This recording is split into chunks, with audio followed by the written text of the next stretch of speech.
tefillin strap tore. He's sitting in front of his teacher. Amalei says, "Ma'ala miktre." Can I tie it up? Can I make a knot and tie it up?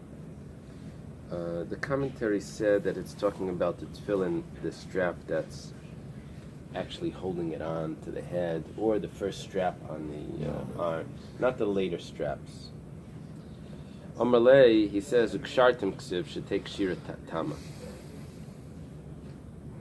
It says that you should tie it. That means it needs to be a perfect tie. If you have another knot there that's holding it on, that's not a perfect tie. Amalei Ravacha Breder Rav Yosef Ravashi. Ravacha, the son of Rabbi Yosef, says to Ravashi, this is several generations later,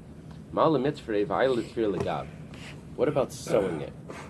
And then you sew it and you keep the stitches on the inside so that you can't tell that it's sewn up on the outside. I guess you can sew through half of it, or maybe there's a way of doing it. I don't know, I'll have to ask the seamstress. Well, you fold it over, and then you stitch the extra piece. Oh, I see what you're saying. Yeah. You fold the two inside. You fold the two ends like that. You fold it like this, and you stitch it. So on the outside, right. It looks. Right. You'll still see a groove, but right, you won't see a stitch. But you won't see the stitches. So, Ravashi responds, "Put chazim bar. Go and see what the people are doing." Rashi says that means no one does that, therefore don't do it. Tosfos says, quotes Rabbi Tam, he says, people do it, so you can do it. These answers, so like unclear. They have two opinions. Okay. Amar Rav Papa. Rav Papa says, "Gardume ritzues kisheres." Gardumi means stubs. What it means is that the tefillin already comes down, you made the knot, but then you have the things hanging out. But you cut off those, the straps hanging out, and you just have that tefillin. Because it's still kosher. Apparently that's the pshat. Well, so in other words, all you have left are stubs at the end of the knot. V'lav milsihi, but it's not so. Mida amri b'nei Reb Chia, because the children of Reb Chia say, "Gardumi tcheles for gardumi ezav ksherim," that the stubs of the tcheles and the tzitzis, or the stubs of the grass that's used for is this the paraduma, I believe, the hyssop that's used to sprinkle. Not the sprinkle, that's put into the ashes. That's kosher. And they did not mention that the stubs of the tefillin are kosher. They only said these other things. And they had a list. So, Hasam hu de tashmishi mitzvah ninu. Over there's a difference between tashmishi mitzvah and tashmishi kedusha. There are things that are used for a mitzvah, and the things that are themselves holy. You see, tzitzis, you're allowed to go into the bathroom wearing the tzitzis. You are? Yeah. We do it. You go into the bathroom wearing the tzitzis. But not tefillin. Because tefillin are tashmishi kedusha. They're actually holy. The tzitzis are just materials that are used for performing a mitzvah, which doesn't mean that it's holy. You're supposed to... Yeah, but which means that you have to treat them respectfully. That means you're not supposed to put them in dirt, or if they puzzle, you're not supposed to throw them in away in a disgraceful. You can't disgrace them, but they don't need to be treated like they're kept on the table, and they can't can't walk into the bathroom and all of that. Let's say the lulav and esrog after sukkos or whatever. Yeah, you can eat the esrog after sukkos. It's not like no, it's holy. It's tashmishi mitzvah. It's not tashmishi kedusha. It's business. What do you do with the esrogim?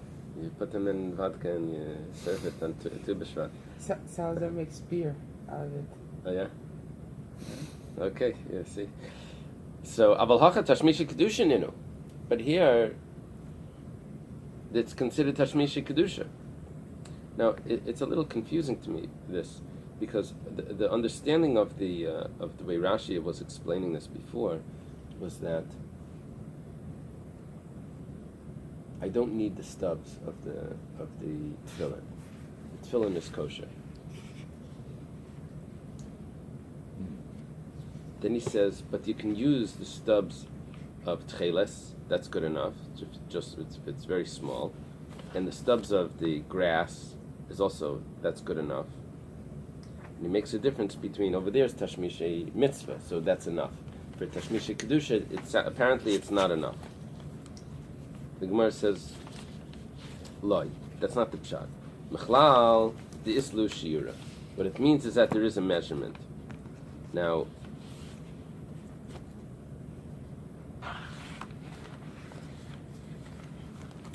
what does it mean that over there is no measurement?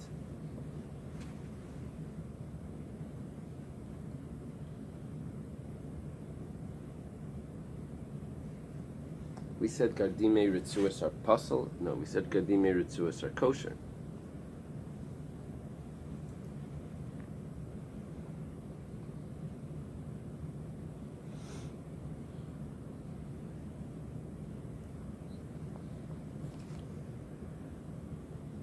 Okay. I guess what it means is that Rabbi, the fact that he doesn't count it, must mean that there's no shear for those two things, for the tcheles and for the, but there is a shear, and for the ezik, but there is a shear for the ritzuas. What is the shear? Amar Rav Chama Amar Reish Lakish ad etzba tzreida. Okay, this is going to be machlekes in about every detail here. So until etzba tzreida, etzba tzreida. Some opinions say that the etzba tzreida is the first finger, and some say that it's the middle finger. The etzba or the amma. The middle finger is the amma. This is the etzba. Some say that it's this, the pointing finger, the index finger. Some say that it's the middle finger. Rav Kana machvi kafaf. Rav Kana showed it bent, which means how much, according to Rashi, that means the shear of the ritzua needs to be from this finger until the middle finger. How much, when you stretch it out, how far you can reach. However, Rav Ashi machvi pashat. Rav Ashi showed it straight, and which means straight, according to Rashi, means that from the thumb until the finger, which is much longer, right? That's longer. Rashi says that tzreida means like the tzara, like the second one. Tzara is like the second wife. Is it tzara? It's like the competitor.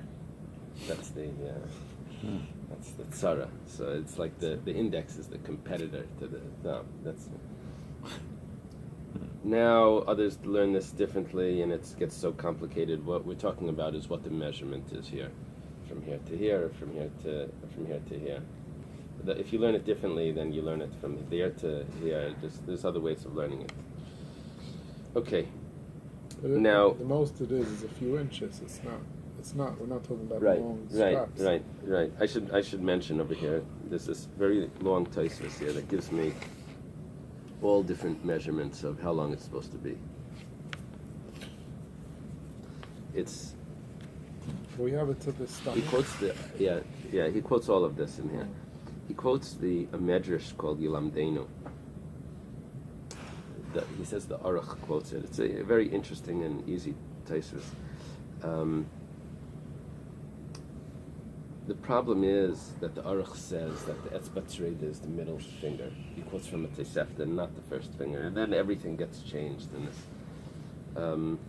He proves it. He says because the Kohen Gadol, when he was falling asleep, they would bang in front of him an etzba tzreida. He says obviously it has to be the middle finger. You don't snap with the first finger. It must be the. You could snap at the first. Well, this is what he says. He says, "Hadavar Yeduah Sheyev Shel Hashmiya Kola K'Shema Kadem Tzai." It's well known that you can't really make a noise, but that's what he says. Then he says, You should try it over here. Wake people up. some say until the navel. One side has to be until the navel. The other side has to be till the heart. The right side should be until the navel. The other side till the heart. And he says, maybe there's a medrash that says that. V'shem hashum medrash yesh. Isn't that interesting? Doesn't tell us anything about it. We're just like. I mean, we're very makbid on those things, no? So the Meseres Hashas says, see the Zayar and Pinchas. It's funny that Taisus didn't have the Zayar. Taisus didn't have a Zayar. Zayar was lost for those years. Really? Wow. That's so cool. So he says maybe there's a medrash, but he doesn't have it. They found it in the Zayar. The Zayar was called the Medrash Hanelam, the hidden medrash. That's what it was called. Interesting. That's why you have it to the stomach then. Well, he says maybe there's a medrash that says that it's from to the navel or to the heart. Oh, why do we? Oh, yeah. Then he says there's another one. Shemusha Rabbah the Tefillin, which was a book on Tefillin, says one should go to the bris and the other one should go to the heart. The left one should go to the heart. Okay. The other way should be that we're only talking about the length of it. The other way it says should be the size of a more than a wheat barley, but less than a barley. More than a wheat kernel, but less than a barley kernel. No.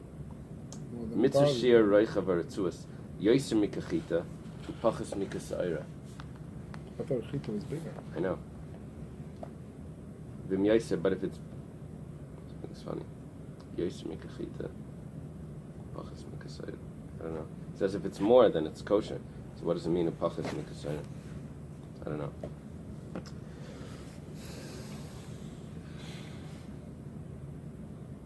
Okay, we're up to Rabba Katalu Upashit Vishadilu. Rabba made a knot in his tefillin, and then he just let him hang behind him. Ravacha Bar Yaakov Katalu, he made a knot. Kata means a kesher. Made a knot. Umatlaslu, and he braided it. Mar braid the Ravana Ovid Kedidan. Mar braid the Ravana. I looked actually. I opened the Diktukei Seifrim. You ever saw the Diktukei Seifrim? It's this huge book. It's just like, those old Gemaras. So it's like very impressive. It has all of these different manuscript things. On the top it tells you all the different versions of the text, and on the bottom is very academic notes. So it says Marbrei de Ravina.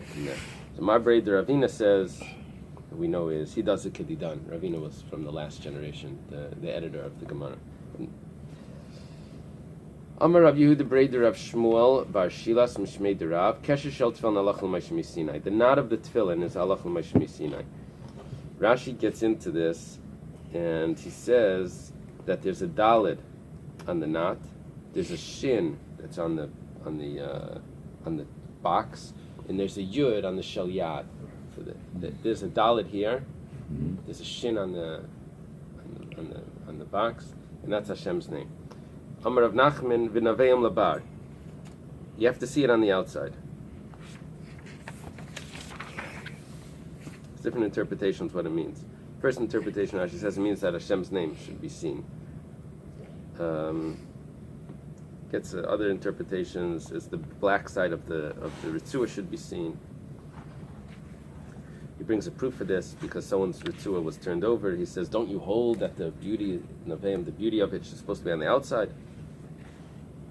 Okay, so whatever the interpretation is. Rav Ashi Avi Yosef Kamedim Arzutra. Rav Ashi is sitting in front of Rav Zutra. Sapechle ritzua the tefillin. His ritzua it turns over. The ritzua Amalei Sava Marvin Aveim Levi. Don't you hold that it should be outside? Amalei Lavadai Toy. I didn't realize. So I did not have a different opinion. It's a mistake.